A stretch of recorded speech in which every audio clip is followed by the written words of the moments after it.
সে কি বলে এই তো সুদর্শন তো সবাই চায়, আমি বলবো না যে আমার ফর্সা সুন্দর এরকম লাগবে, বাট সুদর্শন সবাই চায়। কত টাকা আর্ন থাকতে হবে আপনাকে যে বিয়ে করবে? আচ্ছা, না এটা আমি বলতে চাচ্ছি না যে কত টাকা আর্ন থাকতে হবে, বাট একটা মানুষে চলার জন্য যতটুকু সামর্থ্য দরকার এতটুকু থাকতে হবে ইনশাল্লাহ। সেক্ষেত্রে কত টাকা? কত টাকা আপনি এটা কত তো বলতে টাকা মনে করেন? হ্যাঁ কত টাকা মনে করেন যে তার ইনকাম থাকতে হবে? না, এখন সে যদি আমার শখটা পূরণ না করতে পারে তাহলে তো আর হলো না।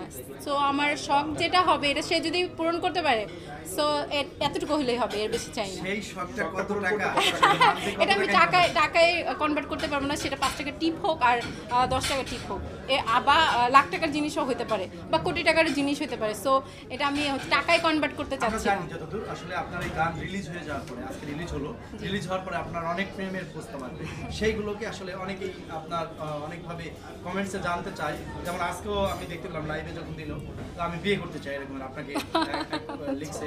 তো সেক্ষেত্রে যদি আপনাকে বিয়ে করতে চায় তার কত টাকা পার মান্থ ইনকাম থাকতে হবে? আচ্ছা, সো ফার্স্টে বলছি যে এখন আমার কোনো ইচ্ছা করার ইচ্ছা নাই, মানে তার উদ্দেশ্যে বলছি এখন আমার কোনো বিয়ে করার ইচ্ছা নাই। সো যখন আমি বিয়ে করব তখন আমি চিন্তা ভাবনা করে দেখব যে আমার হাজব্যান্ডের কত টাকা ইনকাম থাকতে হবে। এবং সে আপনার চলচ্চিত্র বা মিডিয়া জগতের হবে কিনা বা বাইরের এরকম হলে কি? মেন কথা হচ্ছে আমার যাকে ভালো লাগবে আমি তাকেই বিয়ে করব, সে মিডিয়ার হোক বা মিডিয়ার বাইরের হোক। আচ্ছা, আর একটা প্রশ্ন করি, সেটা হচ্ছে শাকিব খানের সাথে অপু বিশ্বাসকে বেশি ভালো লাগে নাকি অন্যকে বেশি ভালো লাগে? আপনার পার্সোনাল ওপিনিয়ন?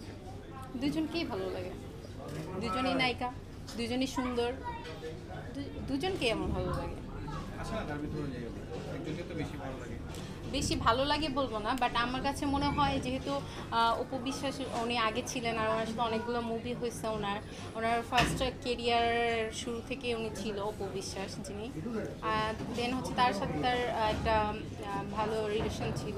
তো আমার কাছে মনে হয় উনি থেকে গেলেই পারতো, এই তাছাড়া আর অন্য কিছু মনে হয় না।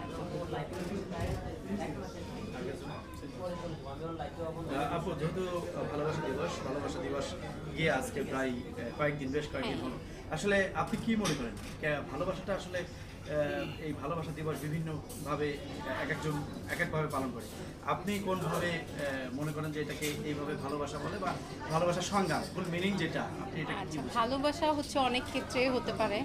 তো যার ভালোবাসার মানুষ আছে আমার মনে হয় পুরো টাইমটাই তার ভালোবাসার মানুষকে দেওয়া উচিত।